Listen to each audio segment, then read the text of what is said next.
Hello everyone, welcome to IT universe. आज से हम शुरू करने वाले हैं C plus plus programming.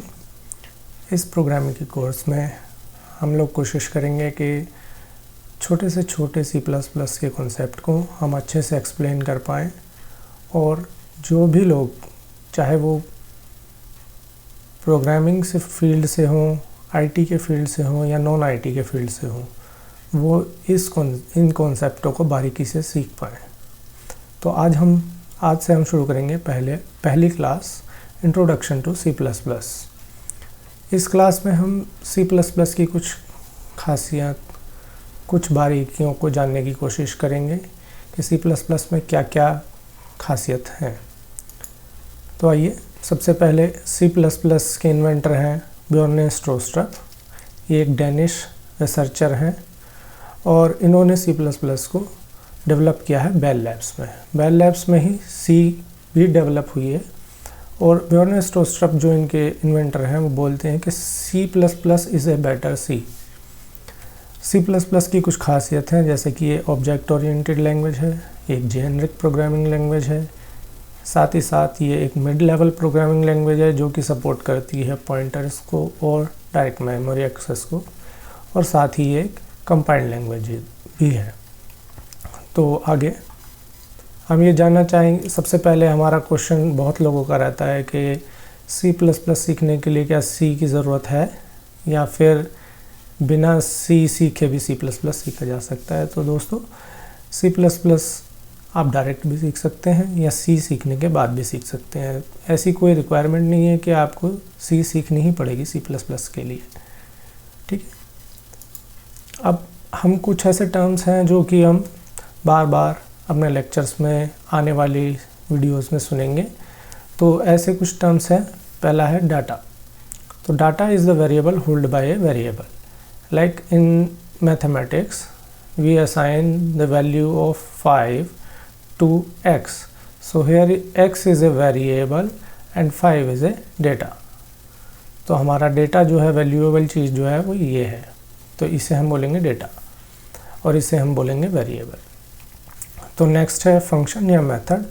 Method, इस पे जो भी हम ऑपरेशंस करना चाह रहे हैं, मान लीजिए हम इसे 10 से डिवाइड करना चाह रहे हैं या मल्टीप्लाई करने चाह रहे हैं या इसके ऊपर कोई भी ऑपरेशन हम करने वाले हैं, तो उस ऑपरेशन करने के लिए हम कुछ लाइन ऑफ कोड लिखेंगे। तो उस लाइन ऑफ कोड को हम एक स्पेसिफिक कॉल द्वारा एक्सेस करेंगे। तो इन हम लाइंस को हम बोलेंगे एक फंक्शन, जो कि एक स्पेसिफिक टास्क को परफॉर्म कर रही है। नेक्स्ट है क्लास। क्लास एक तरीके से एब्स्ट्रैक्ट डाटा टाइप है। एब्स्ट्रैक्ट डाटा टाइप का मतलब है, जैसे कि हमारे एक नॉर्मल डाटा टाइप है, इंटीजर हैं, कैरेक्टर हैं, फ्लोटिंग पॉइंट इंटीजर्स हैं। ये तो हमारे होंगे प्रिमिटिव डेटा टाइप जो कि सिस्टम हमें प्रोवाइड करता है। कुछ ऐसे डेटा टाइप हैं जिन्हें हम खुद से बनाना चाहते हैं, जैसे कि हम कहना चाह रहे हैं कि हमारा एड्रेस जो है उसको हम ले लीजिए। तो वो एड्रेस जो है हमारे कैरेक्टर्स से लेके बनेगा, कुछ इंटीजर वैल्यू से लेके बनेगा, जैसे कि हमारा हाउस नंबर है। हाउस नंबर जो है वो है इंटीजर वैल्यू।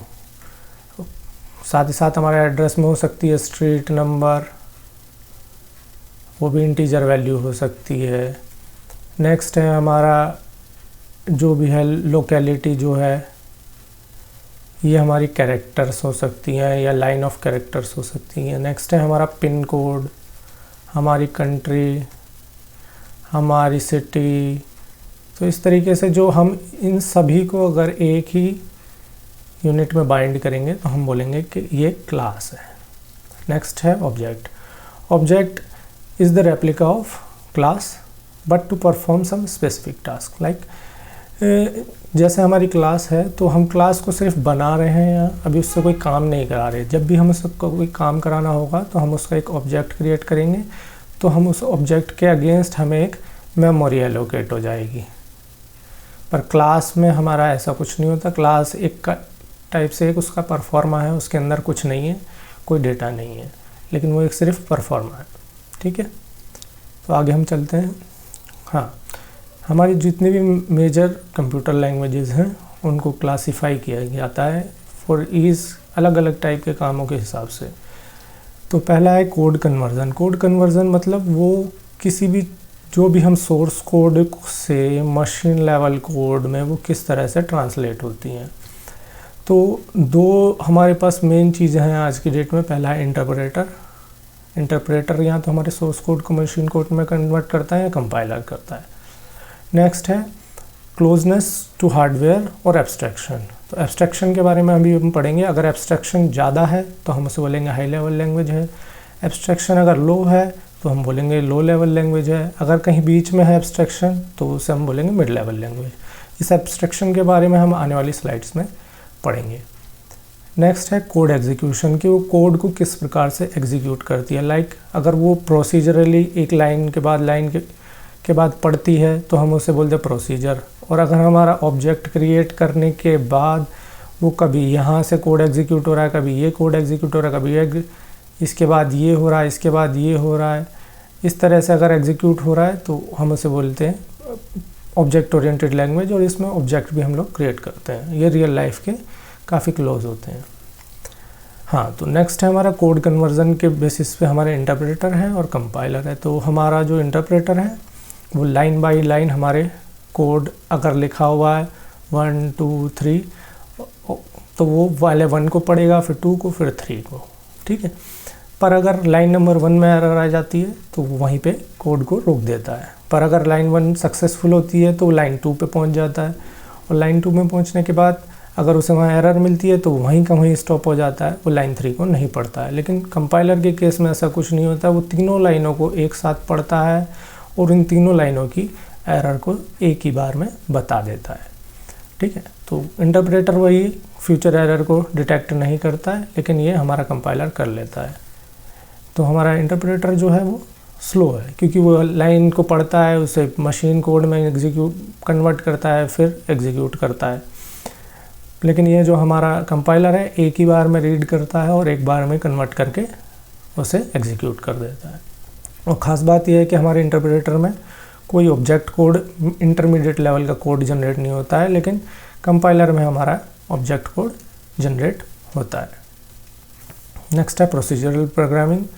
तो प्रोसीजरल प्रोग्रामिंग हमारी जो है टॉप डाउन अप्रोच है, ऊपर से नीचे की तरफ ही हमेशा एग्जीक्यूट होती हैं। और ये ज़्यादा बड़ी हम एप्लीकेशंस में हम इसको यूज़ नहीं करते। ये लगभग मीडियम साइज़ की हमारी जो एप्लीकेशंस है हम उसमें यूज़ करते हैं। तो जो हमारा प्रोग्राम है उसको डिफरेंट टाइप के फंक्शंस में डिवाइड किया जाता है। लाइक इस फंक्शन को कुछ करना है, इसको कुछ करना है, इसको कुछ करना है, और उनकी ज़रूरत के हिसाब से उन्हें कॉल किया जाता है और वो टास्क परफॉर्म किया जाता है, ठीक है। इसमें यहाँ पे एक इशू है कि जो हमारा डाटा है, ये सारे फंक्शन जो हमारा डाटा है, ये फंक्शन भी एक्सेस कर पाता है, ये फंक्शन भी एक्सेस कर पाता है, ये फंक्शन भी एक्सेस कर पाता है। तो यहाँ पे डाटा हमारा ग्लोबल है और इसी वजह से हर कोई उसे एक्सेस कर रहा है, तो उसकी सिक्योरिटी कम हो जाती है। तो ऐसी लैंग्वेजेस जो हैं हमारी फोर्ट्रान है, कोबोल हैं, ये जो हमारी हैं ये कुछ प्रोसीजरल प्रोग्रामिंग लैंग्वेजेस के एग्जांपल हैं। नेक्स्ट है हमारी ऑब्जेक्ट ओरिएंटेड प्रोग्रामिंग। तो ऑब्जेक्ट ओरिएंटेड प्रोग्रामिंग की 4 खासियत होती हैं। पहला एब्स्ट्रैक्शन, एनकैप्सुलेशन, पॉलीमॉर्फिज्म और इनहेरिटेंस। तो एब्स्ट्रैक्शन में क्या कहा जाता है कि हम जो काम कर रहे हैं सिर्फ ये बताना है कि हम ये काम कर रहे हैं, कैसे कर रहे हैं उसमें डिटेल में हम नहीं जाते हैं। तो ऐसी चीज़ को हम बोलते हैं एब्स्ट्रैक्शन। लाइक हम जब कार चलाते हैं या बाइक चलाते हैं हम सिर्फ ब्रेक को प्रेस करते हैं अगर हमें गाड़ी रोकनी है तो। लेकिन अब वो ब्रेक किस तरह से काम कर रही है, आगे कैसे चलेगा, अंदर उसके क्या क्या ऑपरेशंस हो रहे हैं उस पर हम नहीं जाते हैं। हमें ये है पता है कि हमें अपनी गाड़ी रोकनी है तो हमें प्रेस करना है ब्रेक और गाड़ी रुक जाती है। तो क्या काम करना है वो हमें पता है, लेकिन कैसे करना है वो ब्रेक अपने आप करती है। तो ये है एब्स्ट्रैक्शन। एनकैप्सुलेशन, एनकैप्सुलेशन में हम लोग कहते हैं कि हमारे डेटा और वेरिएबल को हम एक साथ बाइंड करके रखते हैं। जैसा कि अभी मैंने क्लास में बताया कि हमारा जो डेटा है, डेटा प्लस उस पर क्या ऑपरेशंस करने हैं, ऑपरेशंस को हम फंक्शंस भी कहते हैं। तो हमारे डेटा और फंक्शंस दोनों एक साथ ही बाइंड करते हैं, इसे हम बोलते हैं एनकैप्सुलेशन। नेक्स्ट है पॉलीमॉर्फिज्म। पॉलीमॉर्फिज्म ये बोलता है कि ability of data to process in more than one form. जैसे कि हमारी रियल लाइफ में कोई एक इंसान है, वो किसी का पिता भी है, किसी का भाई भी है, किसी का बेटा भी है और उसके बहुत सारे रिलेशन हैं, लेकिन वो है तो एक ही इंसान। तो अलग अलग परिस्थितियों में उसे अलग अलग अपनी भूमिका निभानी पड़ती है। तो इस तरीके से वो एक तरीके से एक इंसान होते हुए भी रन टाइम में ज़रूरत जैसे पड़ेगी उसे वैसी भूमिका निभानी पड़ेगी। एक पॉलीमॉर्फिज्म का एग्जाम्पल है, ठीक है। तो ये जो हमारी डिसीजन मेकिंग होती है वो रन टाइम पे होती है। रन टाइम मतलब जब सिचुएशन जैसी आ जाए वैसे हमें काम करना पड़ता है। नेक्स्ट है इनहेरिटेंस। इनहेरिटेंस में जैसे कि नॉर्मल शब्द का मतलब ये है कि मतलब हेरिडिटी से रिलेटेड है, कि मतलब जैसे पिताजी आए फिर उनका बेटे आए, तो जो पिताजी के पास जो क्वालिटी हैं वो पेरेंट्स जो हैं अपने चाइल्ड में भी वो क्वालिटी पास कर सकते हैं। तो इस तरीके से इनहेरिटेंस होता है। तो इनहेरिटेंस में हम ये भी कह सकते हैं कि जैसे हमारी जैसे व्हीकल्स हैं तो इनहेरिटेंस, हर व्हीकल में एक इंजन होता है, ठीक है, और हर किसी में ब्रेक्स होते हैं, बट डिपेंडिंग अपॉन कि व्हीकल 4 पहियों का है या 2 पहियों का है, उनकी मैकेनिज़्म अलग अलग हो जाती है, लेकिन उनके पास प्रॉपर्टीज़ ये बेसिक होती हैं। तो जो हमारा 4 व्हीलर एक तरीके का व्हीकल है और 2 व्हीलर भी एक तरीके का व्हीकल है, लेकिन ये व्हीकल की प्रॉपर्टीज़ को इनहेरिट करते हैं और इनकी भी अपनी एक अलग प्रॉपर्टीज़ होते हैं। तो ये होता है इनहेरिटेंस। इन्हें हम आगे भी आने वाली वीडियोस में डिटेल में डिस्कस करेंगे। नेक्स्ट है लेवल्स ऑफ लैंग्वेजेस। तो लेवल्स ऑफ लैंग्वेजेस जैसे कि मैंने बताया एब्स्ट्रैक्शन पे डिपेंड करती हैं। अगर एब्स्ट्रैक्शन कम है तो लो लेवल लैंग्वेज और हाई है तो हाई लेवल लैंग्वेज। तो एब्स्ट्रैक्शन में यही कि अगर हम पूरी डिटेल बता दे रहे हैं कि क्या करना है, क्या नहीं करना है, कैसे करना है, तो लो लेवल लैंग्वेजेस हो जाएंगी। और लो लेवल लैंग्वेजेस में क्या है कि वो मशीन लैंग्वेज के बहुत ही क्लोज होती हैं। तो इसमें हमारा जो डेवलपमेंट टाइम है वो बहुत ज़्यादा हो जाता है, लेकिन जो हमारा एग्जीक्यूटेबल पे ओवरहेड है वो बहुत ही कम हो जाता है।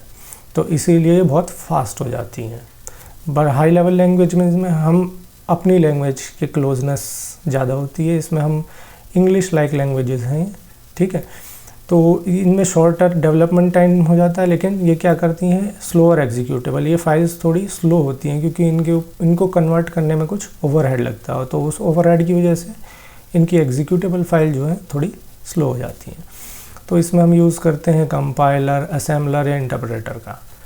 तो हमारी जो C++ है वो फॉल करती है मिड लेवल लैंग्वेजेस में। अगर आपकी प्रोफिशेंसी है तो आप उसे लो लेवल कोड में जाकर लिख सकते हैं, और अगर आपकी एफिशिएंसी इतनी ज़्यादा नहीं है तो आप उसे हाई लेवल के क्लोज कोड में भी लिख सकते हैं। तो ये एक प्रकार का ब्रिज है प्रोग्रामिंग लैंग्वेजेस के बीच में, जो हार्डवेयर लेयर और प्रोग्रामिंग लेयर को कनेक्ट कर देता है, ठीक है। तो ये हाई लेवल कोड को भी सपोर्ट कर सकती है, लो लेवल को भी कर सकती है। डेवलपमेंट टाइम और एग्जीक्यूशन टाइम के बीच में एक बैलेंस बनाने की कोशिश करती है, और ये डिपेंड भी करता है कि उसे लिख कौन रहा है, ठीक है। तो और क्योंकि ये क्लोज टू हार्डवेयर है तो ये इसमें हम डिवाइस ड्राइवर हम लिखते हैं। तो इसमें एक कॉन्सेप्ट है पॉइंटर्स का, जिससे हम मेमोरी को एक्सेस करते हैं, मेमोरी के एड्रेस को, और एक DMA डायरेक्ट मेमोरी एक्सेस के कॉन्सेप्ट को भी C++ यूज़ करती है। तो हमारी जो ऑब्जेक्ट ओरिएंटेड लैंग्वेजेस हैं इसके क्या फ़ायदे हैं। तो पहला बात तो मैंने बताया कि क्लोज टू रियल वर्ल्ड है, ठीक है। इसको समझने में इसलिए आसान है और मेंटेन करने में भी इसका कोड आसान है। इसके कोड को हम बार बार यूज़ किया जा सकता है due to some object oriented, जो हमारे ऑब्जेक्ट ओरिएंटेड प्रोग्रामिंग की खासियत 4 खासियत है: एब्स्ट्रैक्शन, एनकैप्सुलेशन, पॉलीमॉर्फिज्म और इनहेरिटेंस की वजह से, और ये ईजियर टू डिबग है। पर इसके जो नुकसान हैं वो क्या है कि कई बार इंसान उनको यूज़ करते करते कुछ ज़्यादा ही जनरलाइज कर देता है, तो ये ज़्यादा जनरलाइजेशन की तरफ को हमें ले जाती है। और प्लस जब भी हम अपना सॉफ्टवेयर लिख रहे हैं, मॉड्यूल लिख रहे हैं, तो उसे लिखने के लिए बहुत ज़्यादा प्लानिंग चाहिए, क्योंकि जो हमारा डेटा है और फंक्शन है, हम कोशिश करते हैं एक क्लास ये है, एक क्लास ये है, क्लास 1 है, क्लास 2 है, तो हम कोशिश करते हैं कि क्लास 1 क्लास 2 से इंडिपेंडेंटली काम करें। तो इसीलिए इसमें ज़्यादा हमें थोड़ी सी प्लानिंग की ज़रूरत पड़ सकती है। नेक्स्ट है ये एक जेनरिक प्रोग्रामिंग लैंग्वेज है। तो जेनरिक प्रोग्रामिंग लैंग्वेज का क्या मतलब है कि जो मेरे सिस्टम डिफाइंड जो प्रॉपर्टीज़ हैं उसको तो मैं यूज़ कर पाऊँ ही कहूँ, प्लस मैं यूज़र डिफाइंड जो प्रॉपर्टीज़ हैं उनको भी अगर मैं यूज़ करना चाह रहा हूँ तो मुझे उसके लिए बार बार डबल कोड ना लिखना पड़े। तो अगर मेरी लैंग्वेजेस ऐसा कर पा रही है कि मैं एक ही बार कोड लिख रहा हूँ और उसमें सभी टाइप के डेटा टाइप को मैं यूज़ कर ले रहा हूँ, कैरेक्टर को भी, इंटीजर को भी, सबको, तो मैं उसे बोलूँगा एक जेनरिक मैंने कोड लिखा है। ठीक है, तो एक सिंगल में function can work on different data types. तो डिफरेंट डाटा टाइप्स को यूज़ से काम लेने के लिए मुझे सिर्फ एक फंक्शन लिखना है। तो इससे मेरी क्या होती है, मेरी एफिशिएंसी इंक्रीज़ हो जाती है और कोड रीयूजेबिलिटी को बढ़ावा मिलता है, मुझे बार बार कोड नहीं लिखना पड़ेगा। नेक्स्ट कि अब जो भी लैंग्वेज लिखी जा रही हैं तो उनका कुछ ना कुछ यूज़, अगर अच्छा यूज़ है तो फिर हम उसे यूज़ करेंगे, नहीं तो नहीं करेंगे। तो हमारी जो C++ है वो तो काफ़ी बहुत ज़्यादा यूज़ होने वाली लैंग्वेजेस हैं। तो देखते हैं अब कहाँ कहाँ यूज़ होता है इसका। पहला है कि हमारा ऑपरेटिंग सिस्टम बनाने में यूज़ होता है, और ये हमारा जो लिनक्स ऑपरेटिंग सिस्टम है इसके बहुत सारे मॉड्यूल C++ में लिखे गए हैं। तो ये ऑपरेटिंग सिस्टम, और ये आजकल बहुत फेमस हो रहा है। नेक्स्ट है हमारे जो ब्राउज़र हैं, क्रोम है, मोज़िला फायरफॉक्स है। तो इनकी जो कनेक्टिविटी वाले डिज़ाइन है, जो नेटवर्क रिलेटेड जो होता है वो C++ में यूज़ होता है। बहुत सारे ग्राफिक्स और गेम इंजन्स के कनेक्टिविटी वाले डेटाबेस वाले मॉड्यूल्स में ये यूज़ होती है, डेटाबेस इंजन्स में यूज़ होती है, और क्लाउड वगैरह के सिस्टम्स में भी इसका काफ़ी यूज़ है। नेक्स्ट है, तो अभी तो हमने सीखा है कि C++ की क्या खासियत है।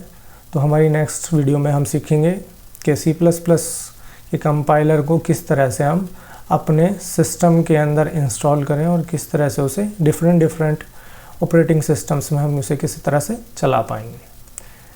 तो थैंक्स फॉर वाचिंग। अगर आपकी फिर भी कोई क्वेरी है, हमने कोशिश की है कि हम सारी क्वेरी को एड्रेस कर पाएँ, लेकिन फिर भी आपकी कोई क्वेरी है तो आप कोई भी हमें सजेशन देना चाहते हैं तो हम प्लीज़ कमेंट्स में लिखिए, और प्लीज़ लाइक करिए, शेयर करिए और सब्सक्राइब करिए। Thank you.